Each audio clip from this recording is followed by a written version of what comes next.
If you're wondering what this cake has to do with this week's story prompt video, you're in for a treat. No, I'm not going to give you all cake. This represents a special occasion that I'm celebrating with this video. Stick around and find out what that is.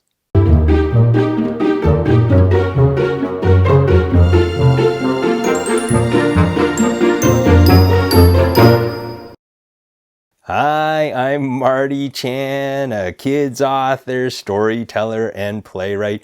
Welcome to another Prompt My Story Tuesday video. Well, actually, it's not just any Prompt My Story Tuesday video. It is the 1-year anniversary of my Prompt My Story initiative.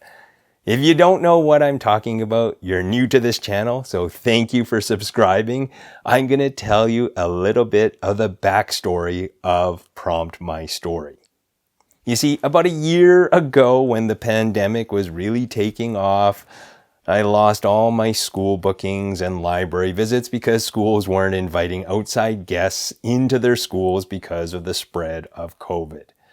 Now, I had a lot of free time on my hands, and I still wanted to help language arts teachers motivate their students to write, and I wanted to make sure that creative kids had some kind of outlet. So I started off with a hashtag, Prompt My Story. And I invited some of my author friends in Alberta to jump on this hashtag every Tuesday to post a story starter to help creative kids come up with ideas for stories. Now, originally we thought this is going to be temporary. We'll do it for a month or 2 months, which turned into 3 months, and then it turned into a half a year, and now we're going strong at a whole year. So as a result, the Prompt My Story hashtag evolved into this YouTube channel where every Tuesday I have been posting not just story starters, but writing tips in the form of these 5 to 7 minute videos to help language arts teachers inspire their students and to give creative kids a chance to write. Well, it's a year since I started Prompt My Story, and I wanted to mark the occasion with this video.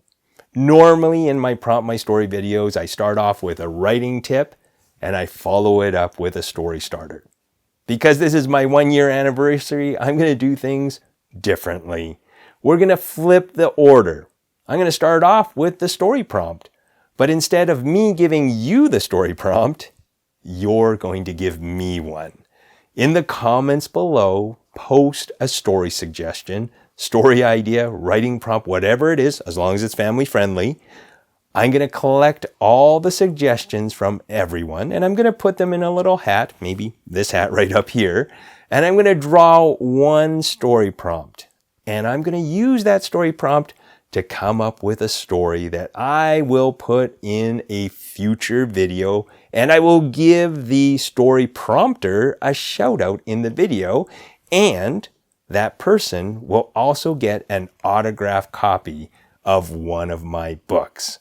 So that's the story prompt for this video. And that's this week's story prompt. Now on to this week's writing tip. Now keep in mind that ideas come from your personal experiences, your keen observation, your research, and your imagination. Let me show you what I mean with these newspaper clippings right here. These clippings represent where different ideas can come from. So maybe you're learning something in the classroom and it gives you an idea for a story. Maybe on your way home, you might meet somebody on the bus or on the street. Well, not a stranger in the street. Don't talk to strangers in the street. But you meet somebody who can become a character in your story. Maybe the creepy guy who follows you home. No, don't do that. Call the police first. Or maybe you get inspiration from something that actually happens to you or something that you hear about in your family stories. You collect all these different ideas, experiences, observations, research, and you put them all together. You collect them all, like you store them in your brain, where all ideas go, right? And sometimes you need help. You put them in a notebook, and that way, if you forget, you've got a notebook to check things out. But the important thing is you collect all these ideas into one place. And once you've got them all together, then what you do is you turn them into a story. So always remember, pay attention to the world around you, and you'll always have an idea for a story. Now that's this week's story prompt video once again. Thank you to everyone who has subscribed to this channel. Thank you to everyone who's been watching and using these videos to become creative. If you have any stories that you said, hey, this came out of a Marty Chan prompt my story hashtag or video, put it down in the comments. Let me know that you were able to come up with some cool ideas. Anyway, happy anniversary. Thank you to everyone for sticking around. I'll keep making these videos as long as you keep watching. We'll see you in the next one.